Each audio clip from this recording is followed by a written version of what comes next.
কি সুন্দর দেখতে আমার বউ।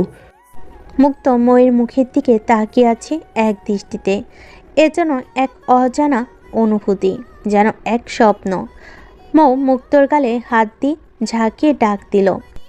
আরে এই মুক্ত, কি দেখিস অমন ভাবে? কই কই কিছু না তো। কখন থেকে তোকে ডাকছি আর তুই কোনো জবাব দিচ্ছিস না? চাঁদ দেখছিলাম। চাঁদ দেখছিলি মানে কি? চাঁদ তো উপরে আর তুই তো নিচে তাকিয়েছিলি। কেন?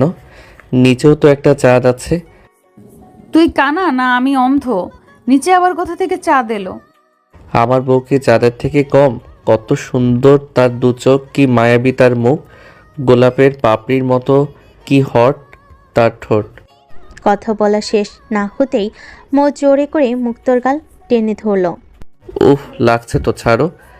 দুষ্টু ছেলে, কি বলিস এসব? ঠিকই তো বলেছি রে। আয়নার সামনে দাঁড়িয়ে নিজেকে দেখো, কত সুন্দর তুমি। সত্যি রে, তুই একটা পাগল। এরকম একটা পাগলি দুষ্টু মিষ্টি বউ কাছে থাকলে কোন ছেলে পাগল হবে না বলো? যা দুষ্টু কোথাকার, আমার বুঝি লজ্জা করে না? বাড়ি পৌঁছাতে পৌঁছাতে প্রায় রাত 9টা বেজে গেল। বাবা মা ওদের জন্য খাবার নিয়ে অপেক্ষা করছিল। দুজন ফ্রেশ হয়ে খাবার খেলো, তারপর মুক্ত রুমে চলে গেল। আর মৌ খাবার টেবিলে বসে ওর মা বাবার সাথে গল্প করছিল। একটা কথা বলো তো, কি কথা মা, বলো। মুক্তকে হাজবেন্ড হিসেবে মেনে নিতে কি তোর খুব সমস্যা হচ্ছে? না না মা, কি যে বলো। সত্যি মা, আমি অনেক হ্যাপি। মুক্ত অনেক ভালো ছেলে, জানো মা। তোমাদের মতো বাবা মা আর মুক্তর মতো বর পেয়ে আমি নিজেকে অনেক লাকি মনে করি। যাদের মা বাবা বেঁচে আছে তারা সবাই লাকি। কোনো মা বাবাই তার সন্তানের খারাপ চায় না। তার সন্তানের খারাপ চায় না রে মা। আচ্ছা মা, তুই এখন যা, জামাই বাবা একা আছে, মন খারাপ করবে। আরে না মা, ও তো এখনো বাচ্চাই আছে। ছোটদের মতো সব সময় হাসি মজা নিয়েই পড়ে থাকে। মৌ রুমে গিয়ে দেখে মুক্ত ঘুমিয়ে গেছে। মৌ বিছানায় গিয়ে বসলো। মুক্তর ঘুমন্ত নিষ্পাপ মায়াবী চেহারা দেখে মৌ মিটিমিটি হাসছিল। ওর ইচ্ছে হলো মুক্তকে একটা চুমু দিতে, কিন্তু হেসে কপালে মুখ দিতেই মুক্ত মুখে জড়িয়ে ধরল। ছাড়ো শয়তান, তুমি ঘুমাওনি এখনো? তোমার জন্যে অপেক্ষা করছিলাম বাবু, তোমায় বুকে নিয়ে ঘুমাবো। বুকে তো অন্য কেউ নেই আমার। ময়ের মুখ থেকে কথাটা শোনা মাত্রই মুক্ত মৌকে ছেড়ে দিয়ে কাঁদো কাঁদো মনে অন্যদিকে ঘুরল। মৌ বুঝতে পারলো যে ওর কথাই মুক্ত অনেক কষ্ট পেয়েছে, অনেক মন খারাপ করেছে। মৌ যতবারই মুক্তর গায়ে হাত দিয়ে ডাকছিল, মুক্ত ততবারই ময়ের হাত সরিয়ে দিয়েছিল।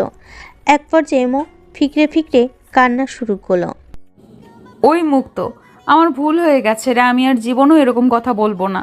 প্লিজ ক্ষমা করে দে, এই যে আমি তোর পা ধরছি। বলে মৌ মুক্তর পায়ের কাছে যেতেই মুক্ত লাফ দিয়ে উঠে মৌকে বুকে জড়িয়ে ধরল। এতে মৌ জোরে জোরে কান্না শুরু করলো। পাগলি মেয়ে একটা, আমি কি তোর উপর রাগ করে থাকতে পারি বল? আমি তোকে কোনোদিন গায়ে নামাবো না, সারা জীবন এইভাবে বুকে রাখবো। আমি ভাবছি সত্যি তুমি মন খারাপ করছো। হুর পাগলি, আমি মজা করছি রে। বলে মুক্ত মেয়ের কপালে একটা চুমু দিল। নে আমার পাগলি বউ, এখন একটু ঘুম দাও। মৌ মুক্তকে জোর করে জড়িয়ে ধরে বলল। লাভ ইউ বর। তারপর দুজন ঘুমিয়ে গেল। সকালে মুক্ত ঘুম থেকে উঠে দেখে মৌ তখনও ঘুমিয়ে আছে। মুক্ত ময়ের মায়াবী সেই মুখের দিকে তাকিয়ে আছে। হঠাৎ করে মনে হলো ময়ের দেওয়া শর্তের কথা। মুক্ত ময়ের কপালের কাছে মুখ নিয়ে যেতেই মৌ চোখ খুলো, আর মুক্ত তখন থেমে গেল। কিরে, থামলি কেন? তুমি তাকিয়ে থাকলে আমার চুমু দিতে লজ্জা করে, তাই থেমে গেছি। মৌ ঠোঁট ফুলে দু চোখ উপরের দিকে তুলে সর, লাগবে না তোর চুমু। বলেই মুক্তকে ধাক্কা মেরে সরিতে উঠে যেতে লাগলো। মুক্ত পেছন থেকে হাত ধরে টান দিয়ে মৌকে ওর বুকের উপর নিয়ে চেপে ধরে কপালে চুমু দিল। কিরে সারা লুচু, এখন তো সব লজ্জা কোথায় গেল? যখন নিজ ইচ্ছায় দিতে চাই তখন নিস না, আর যখন দেব না বলি তখন জোর করে নিস। কিছু করার নাই। ফ্রেশ হয়ে তাড়াতাড়ি ব্রেকফাস্ট করব। নে, কলেজ যাব, চল। মানে কি?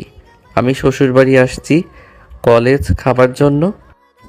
তো কি গুলতানি ঘাড়ার জন্য আসছিস? তা পারবি না। আমার কলেজের বই খাতা তো বাড়িতে। ন্যাকামি করিস না, কানের নিচে দেব এমন আমার বই খাতা আছে। এখন ওর, চল। ফ্রেশ হয়ে নাস্তা করে মুখ কলেজে যাওয়ার জন্য রেডি হলো, কিন্তু মুক্ত রেডি হয়নি দেখে ময়ের রাগ চরমে উঠে গেল। কোনো কথা না বলে মুক্তর পাঞ্জাবির কলার ধরে রুম থেকে টেনে বের করছিল।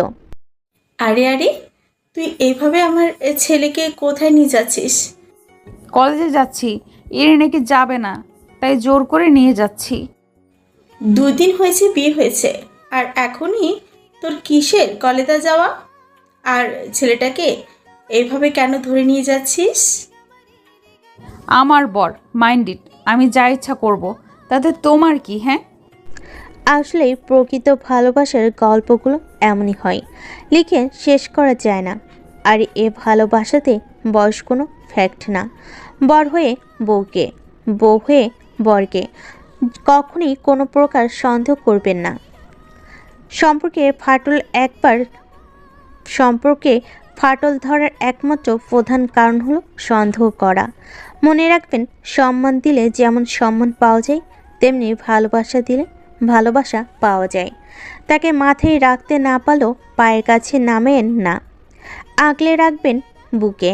দেখবেন সে আপনাকে তার কলিজা রাখবে।